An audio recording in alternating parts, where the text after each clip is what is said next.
This is my first ever ranking video, so I'm a bit nervous, but let's see how it goes. So a total number of 5 MCU projects have came out this year, and I know What If Season 2 is about to come as well, but I think What If lives in a very different space, but I'll still do another one of these videos in the month of Jan. Now actually ranking these 5 projects was a very funny situation, because out of the 5 projects, 2 projects were fighting for the last spot and 2 projects were fighting for the first spot, and one is comfortably sitting in the third position. So the 2 projects fighting for the number 5 spots are Secret Invasion and Ant-Man and the Quantumania. I know this may come as a surprise, but yeah, that's it. To be honest, I was pretty hyped for Secret Invasion. The trailer promised an espionage, ground level story with some big consequences, and we had Nick Fury as the main character in the show as well. All the talks around the show were quite positive, and I'll be honest, I did like the first 5 episodes. They had less action and more talking, unlike other MCU projects that we see, so it kind of felt fresh. And we also had Emilia Clarke, and they also found a very clever way to kill some of the major characters to show the grand consequences of their actions, and sort of made the villain graphic a big one, a big thing. So eventually all was well until the finale episode kicked in.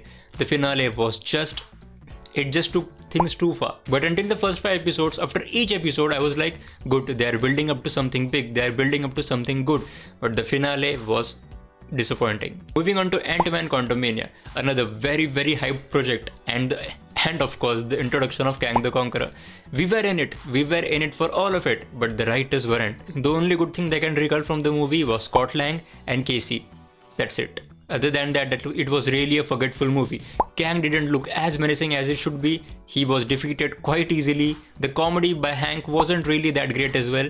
And overall, that wasn't a very good movie. At number 3 is The Marvels. This may come as a surprise, but yes, the movie was good in its own way. No one expected a lot from the movie, and that actually helped the movie. I think the overhyped nature of Ant-Man kind of made things worse for Ant-Man, and the underhyped nature for the Marvel actually worked in their favor. I think even the makers knew at that time that not a lot of people are expecting a lot of things from them, so they just had fun with it. Having said that, the movie had a lot of problems too, especially the ending. The ending was very mediocre, but overall the movie felt campy and it was deliberate as well. The makers knew that this wasn't going to be a serious movie, and that actually did wonders to them. It was for the most of the time a very joyous ride which had few laughs along the way, and I ain't saying that the movie was pretty good, but I am just saying that at least they knew what they were aiming for with this movie, and at least they tried that and they were pretty good with it. Fighting for the top 2 spots are obviously Guardians of the Galaxy Volume 3 and the God Loki Season 2. Guardians of the Galaxy Volume 3, it is definitely the project which had the most fun, adventurous ride and painful emotions as well, and some dope fight scenes. As we expect from a Guardians movie, it was funny, it had a lot of humor, but it was too emotional as well. The whole exploring rockets past, that was very heartbreaking, very uncomfortable, and the team coming together once again felt pretty good. We also had the whole Gamora and Star-Lord thing going on. That was pretty good to see as well, and it was the last ride for all of them. And yeah, they had a blast, and so did we. So at number 1, obviously it is Loki Season 2. Loki Season 2 was an out and out superstar. I didn't even hear a single negative thing about the Loki series for the entire 6 weeks.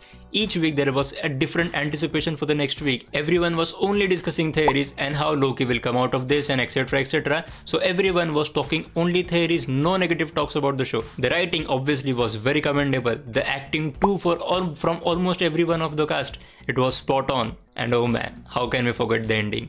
The ending was just God level. Every episode of Loki made us think. The BGM too, it was so very good. No one talks about the BGM for some strange reason, I don't know. The BGM was almost a separate character in the show. All in all, it had everything good about it, and Loki Season 2 was just peak MCU, at least lately. So that's it, these were my rankings. Please comment below your rankings, and did you agree with my thoughts on this ranking as well? Thank you so much for watching.